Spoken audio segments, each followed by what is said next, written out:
Hello student तो अभी हम लोग सॉल्व करने वाले हैं क्लास 11 एनसीईआरटी के पहले chapter motion in straight line के क्वेश्चन नंबर 3.1 और 3.2 को। और स्टूडेंट इस एक्सरसाइज के रेस्ट क्वेश्चन के सॉल्यूशन के लिंक आपको नीचे डिस्क्रिप्शन बॉक्स में मिल जाएंगे या फिर आप प्लेलिस्ट में भी जाकर देख सकते हैं। और स्टूडेंट साथ ही साथ हम लोगों ने एससी और वहाँ के भी रेस्ट एंड मोशन के सारे क्वेश्चन को सॉल्व कर लिया है, तो उन क्वेश्चन के सॉल्यूशन के लिंक भी आपको यहाँ पे नीचे डिस्क्रिप्शन बॉक्स में मिल जाएंगे या फिर उसके लिए अलग से प्लेलिस्ट है, वहाँ भी आप जाकर देख सकते हैं। स्टूडेंट जो कि वैसे स्टूडेंट्स जो आईआईटी या नीट की तैयारी कर रहे हैं या फिर फर्दर उनका फ्यूचर में प्लानिंग है, वैसे स्टूडेंट के लिए जरूरी आप समझ सकते हैं, तो वो स्टूडेंट इस तरह से इसके सॉल्यूशन को देख सकते हैं। तो चलिए हम लोग शुरू करते हैं आज के क्लास को। और प्लीज जो भी स्टूडेंट चैनल पर नए हैं चैनल को सब्सक्राइब करें, लाइक करें, शेयर करें। देखते हैं स्टूडेंट क्वेश्चन नंबर 3.1। स्टूडेंट ये क्वेश्चन कह रहा है, in which of the following examples of motion can the body be considered approximately a point object. Okay, आपको 4 एग्जांपल दिए गए हैं इस क्वेश्चन में और आपसे पूछा जा रहा है हर एक एग्जांपल के लिए कि किस एग्जांपल में, किस सिचुएशन में बॉडी को हम पॉइंट ऑब्जेक्ट की तरह ट्रीट कर सकते हैं, उसे एज्यूम कर सकते हैं। स्टूडेंट क्या कंसेप्ट होता है, किसी भी बॉडी को हम पॉइंट ऑब्जेक्ट की तरह कब ट्रीट कर सकते हैं, उसके लिए सिंपल सा क्या प्रोसीजर है स्टूडेंट, आपको ये देखना है कि वो बॉडी जो है वो बॉडी अपने मोशन के कारण जो डिस्टेंस ट्रैवल किया, उस बॉडी ने जो डिस्टेंस ट्रैवल किया अपने मोशन के कारण, उस डिस्टेंस के कंपैरिजन में अगर उस बॉडी का शेप साइज काफ़ी छोटा होगा तो हम उसे पॉइंट ऑब्जेक्ट ट्रीट कर सकते हैं, अदरवाइज नहीं ट्रीट करेंगे। एग्जाम्पल से देखते हैं एक एक करके, आपका कंसेप्ट और भी क्लियर होगा। स्टूडेंट पहला एग्जाम्पल है, ये कह रहा है कि a railway carriage moving without jerk between 2 station. कोई ट्रेन जो है वो 2 स्टेशन के बीच में, एक ट्रेन 2 स्टेशन के बीच में विदाउट जर्क को मूव करती है, तो क्या इस सिचुएशन में हम इसे पॉइंट ऑब्जेक्ट कह सकते हैं कि नहीं, ट्रीट कर सकते हैं कि नहीं। स्टूडेंट आप समझ सकते हैं 2 स्टेशन के बीच में, 2 station means on an average अगर हम बात करें तो कम से कम 2 स्टेशन के बीच की दूरी 10 किलोमीटर आप एक ऑन एन एवरेज कह सकते हैं। तो 10 किलोमीटर ये जो लेंथ हुआ, 10 किलोमीटर जो डिस्टेंस ट्रैवल किया उस ट्रेन ने, उसके कंपैरिजन में ट्रेन का शेप और साइज बहुत ही छोटा होगा, तो इस सिचुएशन में हम ट्रेन को पॉइंट ऑब्जेक्ट की तरह ट्रीट कर सकते हैं। Clear student? तो पहला जो इसका पार्ट हो गया ए पार्ट, इसके लिए आप लिखेंगे यस, इस एग्जांपल में हम इसे पॉइंट चार्ज की तरह ट्रीट कर सकते हैं, अपने लैंग्वेज में लिख सकते हैं, because in this case the distance travelled by the train, the shape and size of the train in comparison to the distance travelled by train will be very small and so the train can be considered as a point object in this situation like this। Clear है? चलिए B part में देखते हैं student. ये question कर रहा है, a monkey sitting on top of a man cycling smoothly on a circular track. ठीक है, कोई पर्सन जो साइकिलिंग कर रहा है, एक सर्कुलर ट्रैक पे साइकिलिंग कर रहा है। क्लियर है? एक सर्कुलर ट्रैक पे मान लिया साइकिलिंग कर रहा है और उसके टॉप में मान लिया उसके शोल्डर पे एक मंकी बैठा हुआ है, तो अभी पूछा जा रहा है कि क्या इस सिचुएशन में मंकी को हम पॉइंट ऑब्जेक्ट की तरह ट्रीट कर सकते हैं कि नहीं। स्टूडेंट सिंपल सा बात है, वो साइकिलिस्ट जो है, जो साइकिल चला रहा है, वो सर्कुलर पाथ पे मूव कर रहा है, मतलब मंकी भी इस सर्कुलर पाथ पे उसके साथ साथ मूव कर रहा है। अब इस सर्कुलर पाथ के कंपैरिजन में, इस सर्कुलर पाथ के कंपैरिजन में, ये मतलब इसका सरकमफ्रेंस की बात करें, आर रेडियस है तो आप समझ सकते हैं इसका जो लेंथ हो जाएगा, this will be 2 pi r. तो इसके लेंथ के कंपैरिजन में आप समझ सकते हैं मंकी का शेप और साइज बहुत ही छोटा होगा। ठीक है, मंकी का शेप और साइज बहुत ही छोटा होगा, मतलब कि हम मंकी को पॉइंट ऑब्जेक्ट की तरह इस सिचुएशन में ट्रीट कर सकते हैं, मतलब बी पार्ट का आंसर होगा यस। क्लियर है स्टूडेंट? यहां पर लेकिन एक बात ध्यान रखना है, क्वेश्चन में ये मेंशन नहीं है। अब साइकिलिस्ट जो है वो बहुत ही छोटे से सर्कुलर पाथ पर भी मूव कर सकता है, बहुत ही छोटे से सर्कुलर पाथ पर भी मूव कर सकता है, एकदम छोटे से सर्कुलर पाथ पर भी मूव कर सकता है, या फिर बहुत बड़े रेडियस के सर्कुलर पाथ पर भी मूव कर सकता है। क्लियर है? तो अगर वो साइकिलिस्ट बहुत ही स्मॉल रेडियस के सर्कुलर पाथ पर मूव करेगा तो ध्यान दीजिए उस केस में ये जो इसका लेंथ जो होगा, मतलब मंकी जो डिस्टेंस ट्रैवल किया उसके कंपैरिजन में मंकी के शेप एंड साइज को हम नेग्लेक्ट नहीं कर सकते हैं, बहुत ज्यादा छोटा नहीं कर सकते हैं। तो उस केस में हम उसे पॉइंट ऑब्जेक्ट की तरह ट्रीट नहीं कर सकते हैं, पॉइंट ऑब्जेक्ट नहीं कह सकते हैं। पॉइंट ऑब्जेक्ट तभी कहेंगे, ये यहाँ पर एज्यूम कर रहे हैं कि साइकिलिस्ट जो है बड़े रेडियस के सर्कुलर पाथ पर मूव कर रहा है, तो अगर वो बड़े रेडियस के सर्कुलर पाथ पर मूव करेगा उस केस में हम मंकी को पॉइंट ऑब्जेक्ट की तरह ट्रीट कर सकते हैं। अदरवाइज अगर वो छोटे बहुत ही स्मॉल रेडियस के सर्कुलर पाथ पर मूव करेगा तो उस केस में पॉइंट ऑब्जेक्ट की तरह ट्रीट नहीं कर सकते हैं।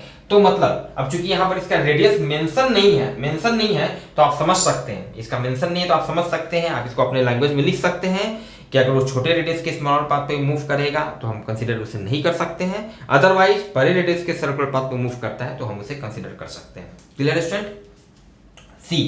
सी पार्ट में इसका ये क्वेश्चन कह रहा है a spinning cricket ball that turn sharply on hitting the ground. ठीक है, मतलब कि कोई स्पिनिंग क्रिकेट बॉल है, सपोज कीजिए यहाँ पर इस तरह से एक बॉल है, ये एक स्पिनिंग क्रिकेट बॉल है, इस तरह से ये मूव कर रही है विद सम स्पीड, और अचानक ये यहाँ से इस बॉल, ये जो बॉल जो है अचानक इसको स्ट्राइक करती है और फिर ये शार्पली फिर ये रिटर्न हो जाती है। ऑब्वियस आप समझ रहे हैं ये सेम पाथ पर ही रिटर्न होगी। समझाने के लिए हमें अलग इसको अलग ये भी दिखा रहे हैं। ठीक है, तो यहाँ पर कह रहा है कि spinning cricket ball that turn sharply on hitting the ground. तो क्या इस सिचुएशन में बॉल को हम पॉइंट ऑब्जेक्ट की तरह ट्रीट कर सकते हैं कि नहीं?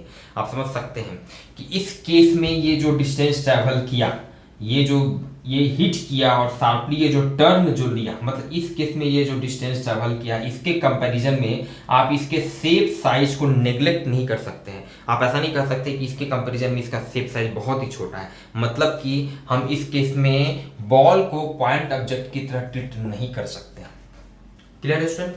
डी पार्ट में कह रहा है a tumbling beaker that has slipped off the edge of a table. ठीक है, एक बीकर जो है, जैसे आपका ये आपका लेबोरेटरी वगैरह में रहता है, किसी टेबल के ऊपर में किनारे में रखा हुआ है, किनारे में ये रखा हुआ है लाइक दिस, कुछ इस तरह का।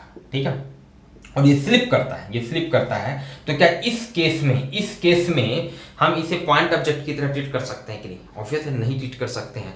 टेबल है तो कितना इसका लेंथ होगा, हार्डली आप समझ सकते हैं कि 1 मीटर का, उससे भी कम होगा। ठीक है, या अराउंड 1 मीटर आप कर सकते हैं। तो उसके कंपैरिजन में इसके शेप साइज को हम नेग्लेक्ट नहीं कर सकते हैं, मतलब इसे कंसीडर करना पड़ेगा, मतलब इसे हम पॉइंट ऑब्जेक्ट की तरह ट्रीट नहीं कर सकते हैं, मतलब ये पॉइंट ऑब्जेक्ट यहाँ पर नहीं कहा जाएगा।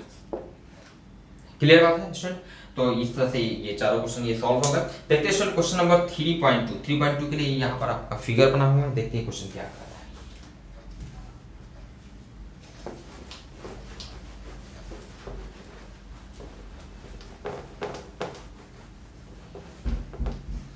इसलिए क्वेश्चन कर रहा है the position time graph for two children A and B returning from their school O to their homes P and Q respectively are shown। ठीक है, ये क्वेश्चन में है स्टूडेंट, ये इनफैक्ट ये आपका फिगर हो गया, ये जो फिगर है ये B, this is your A, ये B का है, ये चिल्ड्रन B का ग्राफ आपको दिया गया है, और ये जो है ये चिल्ड्रन A का ग्राफ आपको दिया गया है। ये चिल्ड्रन A का ग्राफ आपको दिया गया है, रेड वाला आप देख रहे हैं, और B जो है चिल्ड्रन B का ये ग्राफ है। ठीक है, स्कूल O का यहाँ पर पोजीशन है, तो कहा जा रहा है दोनों के लिए आपको पोजीशन टाइम ग्राफ दिया गया है from their school O to their homes P and Q respectively. P जो है, P किसका होम है? Home of A। P जो है A का होम है, और Q जो है ये आपका B का होम है, होम ऑफ B। चलिए ठीक है, अब choose the correct entries in the brackets below. चलिए इस क्वेश्चन के भी 4-5 पार्ट है, देख सकते हैं। पहले पार्ट में पूछ रहा है A/B, मतलब A या B में से lives closer to a school than B, मतलब A और B में से स्कूल के ज्यादा नजदीक कौन रहता है? स्कूल के ज्यादा नजदीक कौन रहता है? भाई ये स्कूल ये है, ठीक है, ये पोजीशन यहीं पर है, 1 metre 2 metre 3 metre 4 metre 5 metre like this. ठीक है, यहाँ पर A का घर है, ये B का घर है, आप समझ सकते हैं, बहुत ही क्लियर है। स्कूल के ज़्यादा नज़दीक A का घर है, मतलब A जो है स्कूल के ज़्यादा नज़दीक रहता है। क्यों? क्योंकि ये लेन छोटा है ना, ये लेन छोटा है और OQ बड़ा हो गया, OP छोटा है OQ बड़ा हो गया। मतलब अगर A पार्ट की बात करें तो A में आप लिख सकते हैं, चूंकि OP का जो लेंथ है वो OQ से छोटा है, OQ ज़्यादा है, मतलब इसीलिए A का घर ज़्यादा नज़दीक हो गया स्कूल से। A lives closer to B, A lives closer to school, school के ज्यादा नजदीक जो है A रहता है। Clear student? B पार्ट में पूछ रहा है A या B में से start from the school earlier than B या A। ठीक है, मतलब कि A या B में से स्कूल के लिए कौन पहले जल्दी start from the school earlier than B and A, मतलब स्कूल से पहले कौन निकलना शुरू करता है, कौन पहले जाना शुरू किया था, A या B में से। ध्यान दीजिए, ये आपका टाइम एक्सिस है, ये टाइम एक्सिस है 1 second 2 second 3 second 4 second 5 second like this, ठीक है। तो x equal to 0 t equal to 0, t equal to 0 means initial, जैसे टाइम आपका जैसे ही बेल बजा ए जो है अपना घर की ओर जाना शुरू कर दिया, घर की ओर जाना शुरू कर दिया। कंफ्यूजन नहीं होना चाहिए, ऐसा नहीं कि घर तो भाई इधर है तो इधर जाना शुरू कर देगा, नहीं, ये तो ग्राफ दिखाया जा रहा है स्टूडेंट, ये तो ग्राफ दिखाया जा रहा है कि इसका इतना लेंथ पर ये है, ये रूट नहीं है, ये रास्ता नहीं है, क्लियर है, ठीक है। तो ये ए जो है अपना घर की ओर जाना शुरू कर दिया, बी जो है आफ्टर सम टाइम आप देख सकते हो 1 सेकेंड 2 सेकेंड 3 सेकेंड 4 सेकेंड, अगर ये मान लिया 4 सेकेंड है तो ए के 4 सेकेंड के बाद बी स्कूल से जाना शुरू करता है, क्लियर है। ये जीरो एक्सिस है, ये मतलब इसका अभी तक इसका पोजीशन जीरो ही है, मतलब 4 सेकेंड तक बी जो है स्कूल में ही रहा है, ठीक है। मतलब अगर सपोज कीजिए ये t equals to T dash है, t equals to T dash, मतलब हम कहेंगे कि b जो है after T dash time, after T dash A के टी डैश टाइम के बाद बी स्कूल से जाना शुरू करता है, ठीक है। तो कौन स्टार्ट करता है अर्लियर, ठीक है ना, तो ए स्टार्ट अर्लियर, ए स्टार्ट अर्लियर, पहले ए जो है स्कूल से जाना शुरू करता है, और क्लियर करने के लिए B leaves school, leaves school, B जो है स्कूल को लीव करता है, छोड़ता है after time T dash then A के जाने के टी डैश टाइम के बाद बी जो है स्कूल से जाना शुरू करता है, क्लियर है।